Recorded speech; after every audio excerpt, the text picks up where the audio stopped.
Hey guys, Chris here. I want to do a video today on caffeine, cutting out caffeine for 30 days, cutting out caffeine to know who you truly are and perhaps cutting it out even longer. I've done a video on this previously and maybe over the years as I've gone on and off it. And now I've even seen on YouTube, there are so many videos talking about cutting out caffeine, how it's changed their life.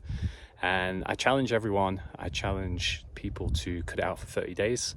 Potentially longer, and all caffeine. Not I know people go then on to green tea, and it is searching for that similar thing.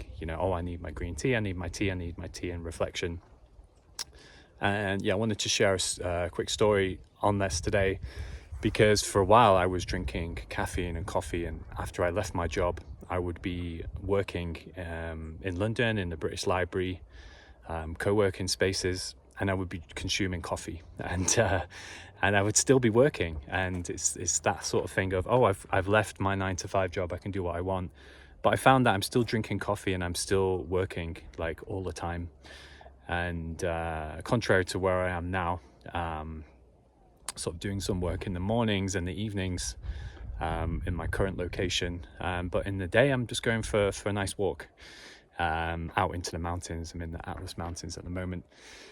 But the time I was drinking the coffee and I was working in the library, I just felt so focused on doing what I was doing, and it felt right. But once I started to remove it, I started to question, is this what I really want to do? And maybe I didn't want to go to the library. And I was being called more to say where I am now in nature. And the environment didn't fulfill me. So this is what coffee does. It can dull other senses. It can enhance the ego. The ego is polarity, so it gives you pleasure. Coffee gives you pleasure, but then it will also bring you down, and you'll feel a bit negative towards the end of the day. Anxiety, can't sleep. I remember the last time I drank, I just couldn't sleep, and for hours after I'd gone a week without it, and then I'm straight on the toilet. So this is the signs of what this is doing, and there's no joke. It is a drug, and something that I guess if you can cut it out and you can stay off it for a while, you begin to know who you are. I talked on the last video about cutting out, whether it's various things, various addictions, whether it's alcohol or whatever it is.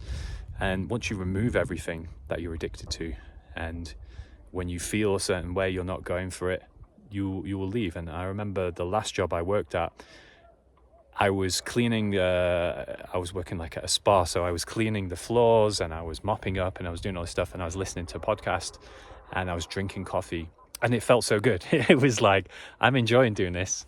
But I remember watching a video from someone who said, try to go out and see if you still love your job. And then I started to realize that I don't enjoy it. It's like bringing the joy in just the mundane tasks. If you drink coffee, then you're doing work. It feels good because of the dopamine and because what you'll get from coffee. So it will get you on the right track. It is challenging, and it's challenging because everyone drinks it.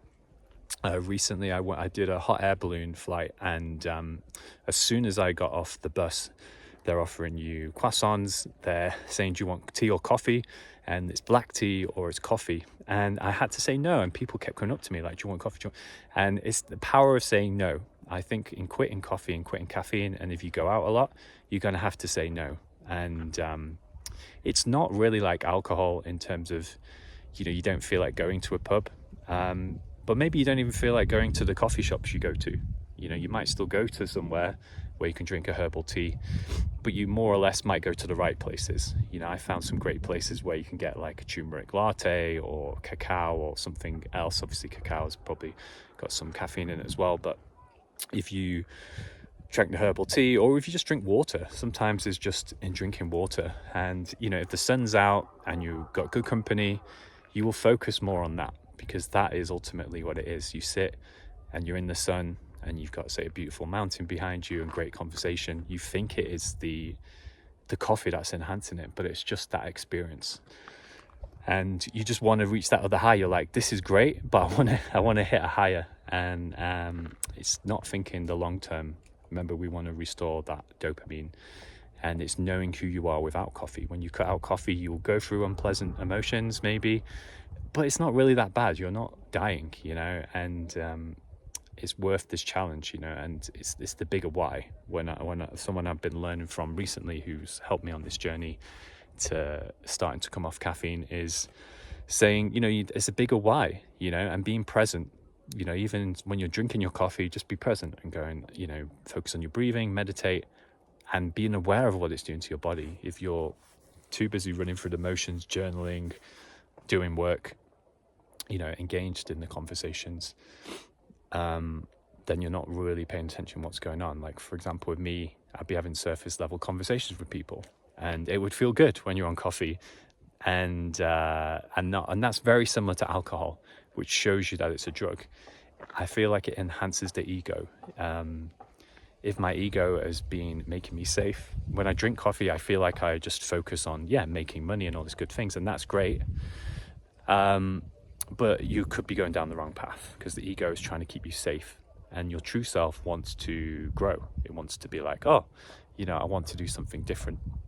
And and I felt like that, and then all of a sudden I've drank the coffee, and then I've started building my older vision, repeating what I've done in the past, taking maybe less risks, or maybe still taking risks, but down the wrong way. If I feel like I want to do a trek out here or run some sort of mindfulness retreat, I feel like I'll just drink the coffee and go back to doing some other things as well. So I challenge everyone, 30 days, as I used in that hot air balloon thing, when they're offering you coffee, you're going to have to say no a lot. If you travel a lot like I do and you're having breakfast, you've just got to say no. And if people offer you tea and coffee, if it's there, don't drink it. You know, just drink water, just drink orange, or even just say for 30 days, I'm just going to drink water. I did this a while ago where I just drank water for like 30 days, and it was incredible. Like, I started to, after 2-3 weeks, I just didn't even want to drink tea or peppermint tea or anything. You know, definitely the sugary drinks, that was a great time in my life, because the sugary drinks eventually died out. It is amazing when I still see how many people drink Cokes and stuff like that. And you might be out and it's a special occasion, you're like, oh, I'm just going to drink a Coke.